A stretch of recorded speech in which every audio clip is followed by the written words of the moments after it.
है subject chemistry है, unit 5 है, टॉपिक 4 है और आज का टॉपिक है न्यूक्लिक एसिड, जिसमें हमने डीएनए और आरएनए का पढ़ना है। न्यूक्लिक एसिड क्या चीज़ है? That is the essential component of every living cell. That mean अगर कोई सेल अलाइव है तो किसकी वजह से अलाइव है? न्यूक्लिक एसिड की वजह से। न्यूक्लिक एसिड है क्या? They are long chain molecules which are made up of nucleotides. और एक न्यूक्लियोटाइड जो है उसमें क्या होते हैं? 3 बेसिक कंपोनेंट्स होते हैं। First one nitrogenous base, second pentose sugar और थर्ड फॉस्फेट ग्रुप है। न्यूक्लिक एसिड की 2 टाइप्स हैं हमारे पास, एक है डीएनए और एक है RNA. DNA is deoxyribonucleic acid and RNA is ribonucleic acid. अच्छा जी, डीएनए में भी क्या होते हैं? 3 बेसिक कंपोनेंट्स ही होते हैं। नाइट्रोजनस बेस होती है, पेंटोज शुगर होती है और फॉस्फेट ग्रुप होता है। लेकिन जो डीएनए में शुगर होती है वो कौन सी शुगर है? Deoxyribose sugar. So DNA consist of deoxyribose sugar. And structure of DNA was discovered by J. Watson and F. Crick in 1953. अब इसका स्ट्रक्चर क्या है?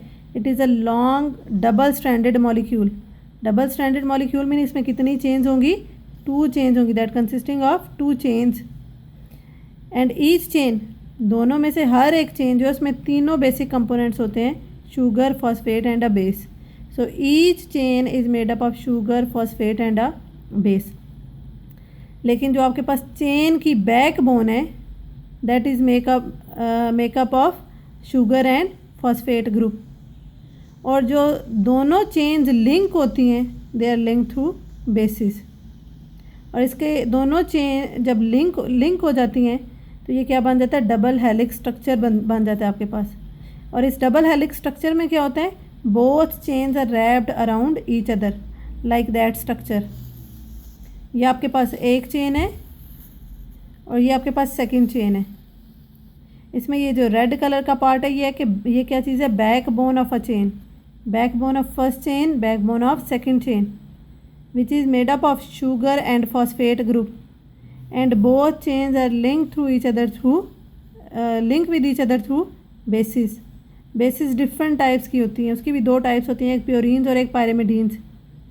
तो यहाँ पे दोनों बेसिस जो हैं वो आपके पास, दोनों की बेसिस एक दूसरे, दोनों चेन्स हैं वो एक दूसरे के साथ लिंक करती हैं थ्रू बेसिस। तो ये जो स्ट्रक्चर आपके पास बन जाएगा that is called double helix structure of DNA. उसके बाद क्या है हमारे पास? Function of DNA. डीएनए का फंक्शन क्या है? DNA is a permanent storage place for genetic information. That mean ये क्या करता है? जेनेटिक इन्फॉर्मेशन को स्टोर करता है। लेकिन कहाँ पे स्टोर करता है? In the nucleus of a cell. Cell के न्यूक्लियस में स्टोर करता है। And store all the genetic information of the, it carries and store all the genetic information of a cell. एक सेल की जितनी जेनेटिक इन्फॉर्मेशन होती है उसे कैरी करता है और स्टोर करता है। और उन जेनेटिक इन्फॉर्मेशन को इंस्ट्रक्शंस की फॉर्म में सेंड करता है from generation to generation. It passes this information as instruction from generation to generation. और फिर उन्हीं इन्फॉर्मेशंस को कैरी करके आरएनए ने ये डिसाइड करना है how to synthesise particular protein from amino acids. So ये जो इंस्ट्रक्शंस हैं, इंस्ट्रक्शंस को हम क्या कहते हैं? Genetic code of life.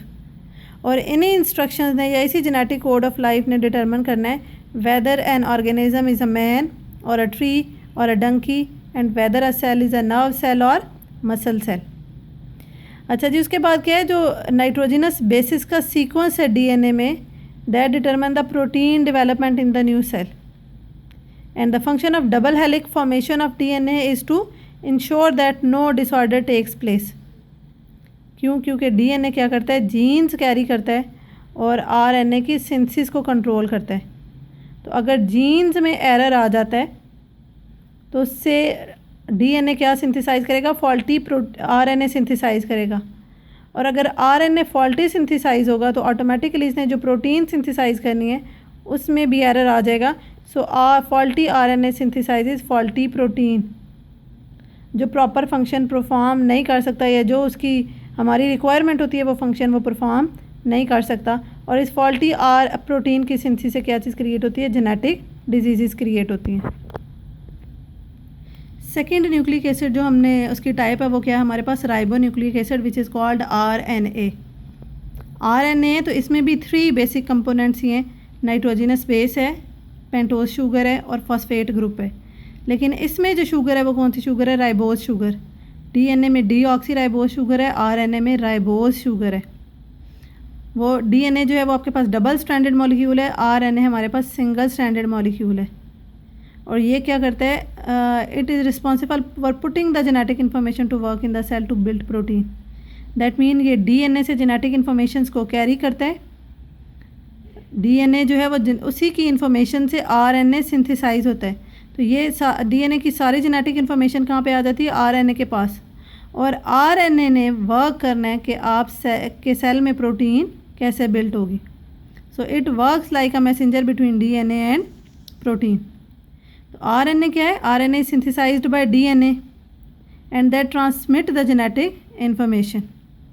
RNA क्या करता है, जो डीएनए से जेनेटिक इन्फॉर्मेशन उसने ली है उसको रिसीव करता है, रीड करता है, डीकोड करता है and that use the given information to synthesise new proteins. So RNA is responsible for directing the synthesis of new protein. नीचे अगर यहाँ पे आप देखें तो DNA synthesise and passes instructions to RNA and RNA synthesise according to the instructions protein. तो RNA work like a messenger between DNA and protein, क्योंकि DNA ने इन्फॉर्मेशन और इंस्ट्रक्शंस को पास करना है और आरएनए को सिंथेसाइज करना है।